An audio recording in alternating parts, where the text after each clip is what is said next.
Hello, David here with Northwest Outdoor Adventures, and today I'm going to be reviewing the Altra Lone Peak 4.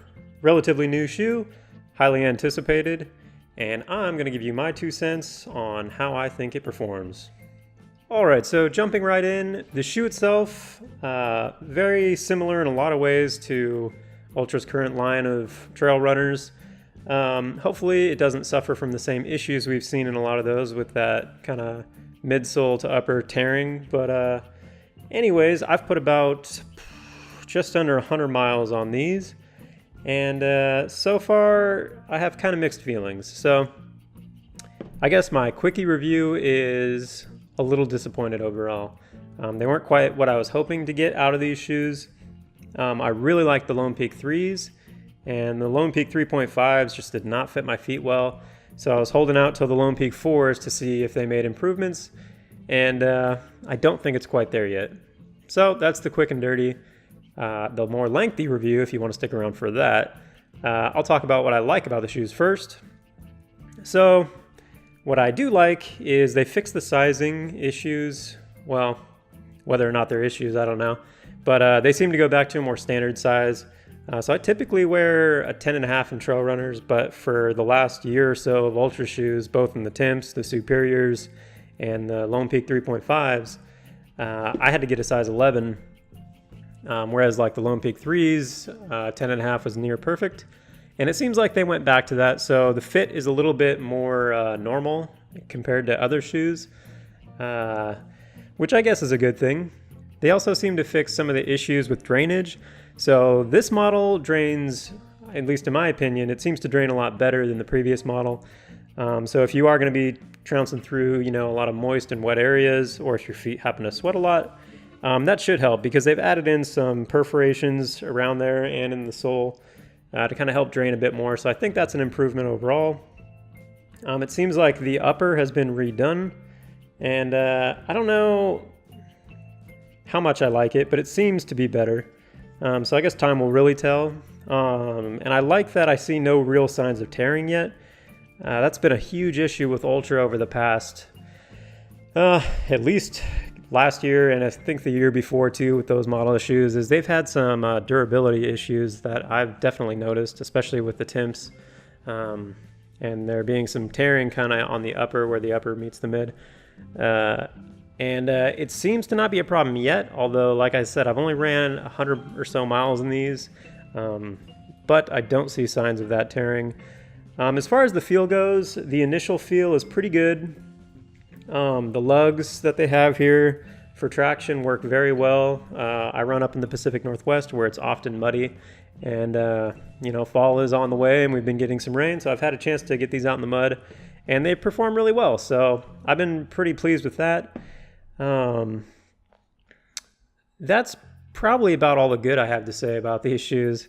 So let's jump into why I don't really like them all that much and why I probably won't be buying another pair. It's, just cosmetic, but the color line I think is pretty lame. These I think are the best looking ones, and although they're covered in dust and dirt right now, it's just not that great of a color line. I don't know why they can't just make a more normal one. Like the past versions I think were pretty good, and they seem to have went away with that and just went with more flashy color lines, but that's just my personal preference. Then I don't know, the feel of them, they felt great for the first 20-ish miles or so, but then after that they started to feel a little flat, and that kind of cushion, it just kind of started to go away, and they didn't really feel as comfy anymore, which you would expect, a shoe to last at least 100 or maybe 200 miles before that feeling starts to go away, and it definitely felt like it started to evaporate pretty quick in these for some reason. They did add a rock plate, although I think that was in the last year's model too, but they have an embedded rock plate in here now, which I don't know. I don't really notice a difference, like running in the Temps versus these. I don't really notice the rock plate helping anything, so it may be nice, but I haven't really noticed it, and it definitely adds a little bit of weight in there. So I don't know how great that really is. And like I said, with these, you don't have the option to take them out. It is embedded in the insole. So again, that's something that may be good for some people, but for me, I would prefer to just not have it in there. At least with the Superior 3.5s, you could remove it if you wanted to, and I like that a little bit better. And then I guess really, I mean, the price is whatever, $120. That's kind of to be expected with this line of shoes. And that's pretty much it. I mean, like I said, I'm overall pretty disappointed. I didn't really go over the specs in too much of detail, but they're very similar to the 3.5s in terms of weight and stack height. Kind of a bummer. I'm kind of bummed about these. I was hoping it'd just be a nice kind of meet up between the Temps, maybe the Superior 3.5s and the Lone Peak 3.5s. And it seems like they did listen to the customers a little bit, but ultimately I think they came up a little bit short. I guess time will tell how the durability holds up, but for now, I'm not holding my breath. We'll see. So I'll keep running in these, but maybe I'll make a follow-up video, you know, if things go catastrophically wrong here in the next 50 miles or so. But until then, I wouldn't recommend these shoes. Definitely try them out in the store before you buy them. Make sure you get the right size, because like I mentioned, the sizing is a bit different now. And that's pretty much it. So kind of short.